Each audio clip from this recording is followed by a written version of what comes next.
Bismillahirrahmanirrahim. Assalamualaikum warahmatullahi wabarakatuh. Alhamdulillahilladzi hadana lihadza wa ma kunna linahtadiya laula an hadanallah. Asyhadu an la ilaha illallah wahdahu la syarikalah wa asyhadu anna Muhammadan abduhu wa rasuluhu la nabiyya ba'dah. Allahumma salli ala Muhammad wa ala ali Muhammad. Assalamu alayka ya Rasulullah.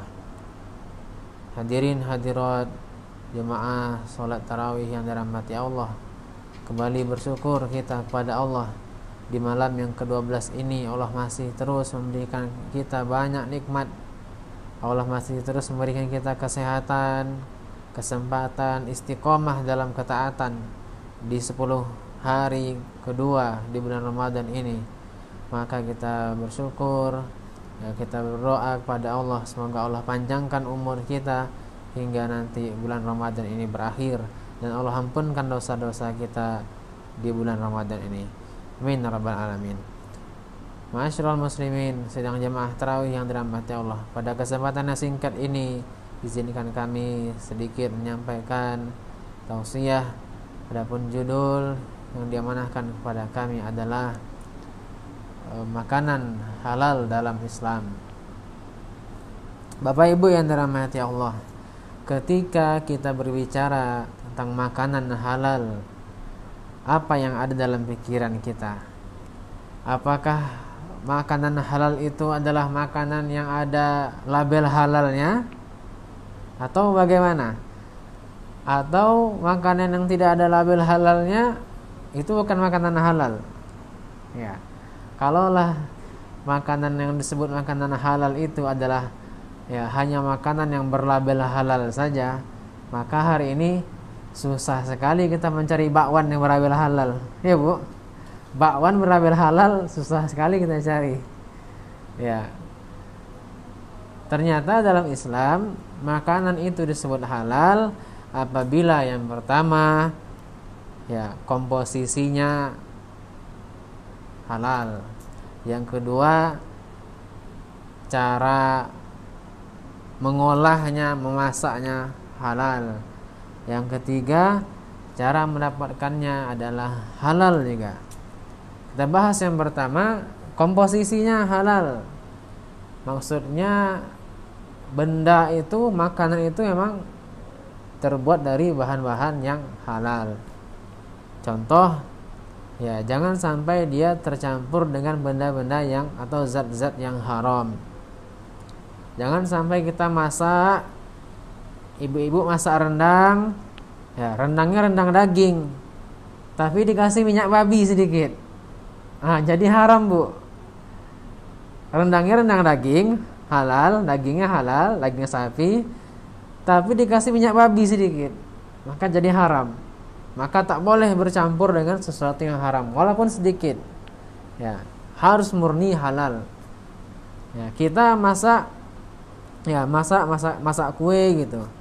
Masak kue, menteganya jangan sampai mentega yang ada unsur babinya atau unsur benda-benda yang haramnya. Maka kalaulah ada unsur yang tidak halal atau unsur haram dari makanan tersebut, bisa tidak halal makanan yang kita konsumsi tersebut. Yaitu dari segi komposisinya, memang betul-betul murni, tidak boleh bercampur dengan benda yang atau zat yang haram.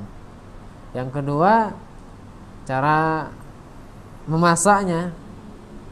Ibu memasak ayam, tapi sembelihannya nggak sempurna gitu.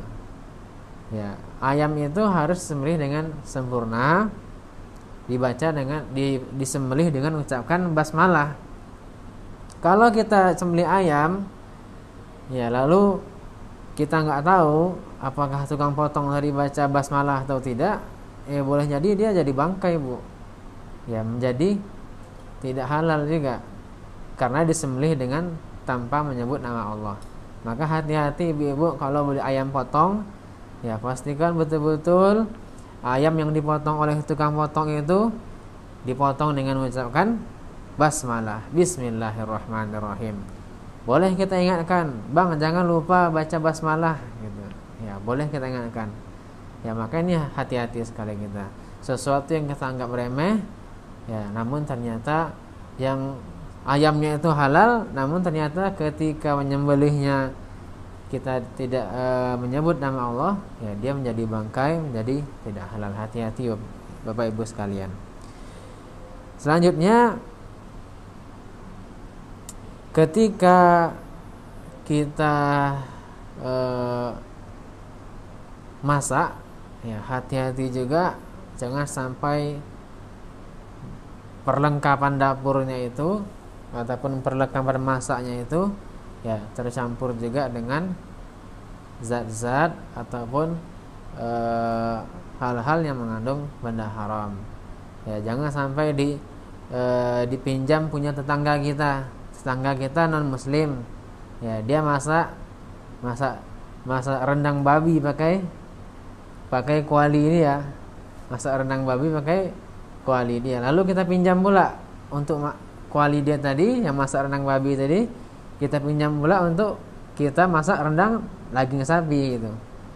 Ya, maka kita tidak tahu ya, apakah sudah sempurna dia mencuci benda tadi atau belum.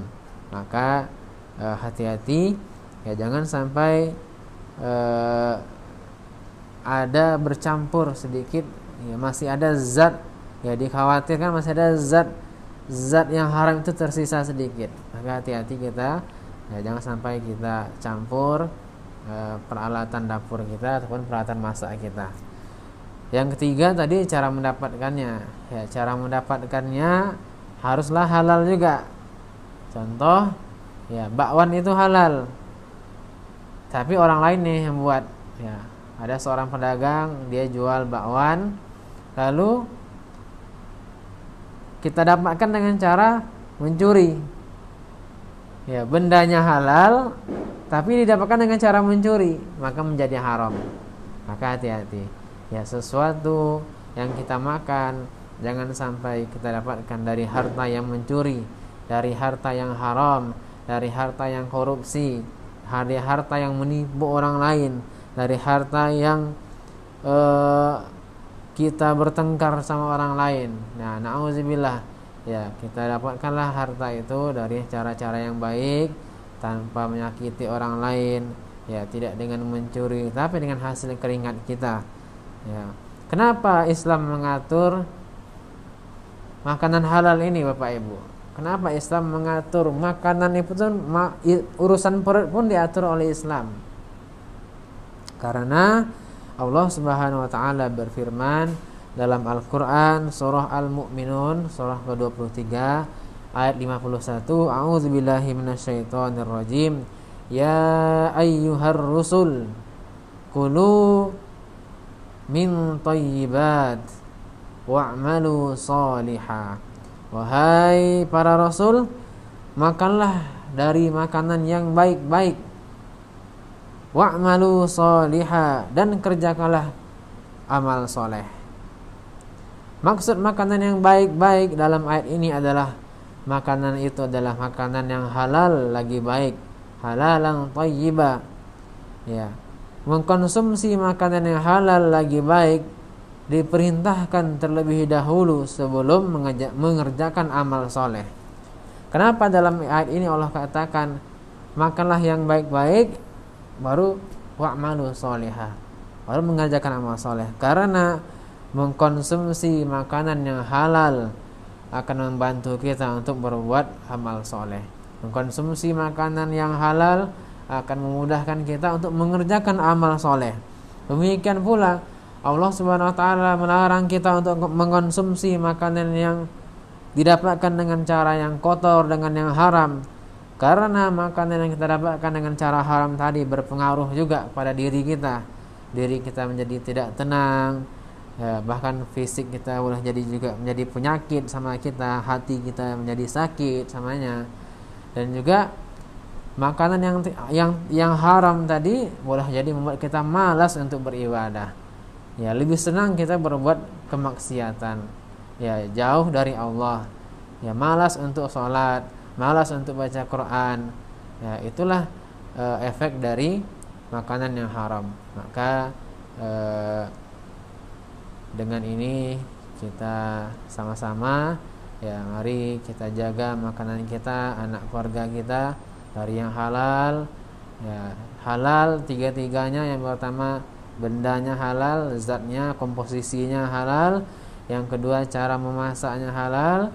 Yang ketiga, cara mendapatkannya juga halal. Ya, harus ketiga-tiganya terdapat dalam apa yang kita konsumsi tersebut. Semoga dengan makanan yang halal yang kita makan tadi dapat membawa energi positif sama kita dan dapat membantu kita untuk semangat dalam berbuat amal soleh. Mungkin demikian dari kami, ya, sedikit tausiah untuk kita semua. Semoga ada manfaatnya. Lebih dan kurangnya mohon maaf. Assalamualaikum warahmatullahi wabarakatuh.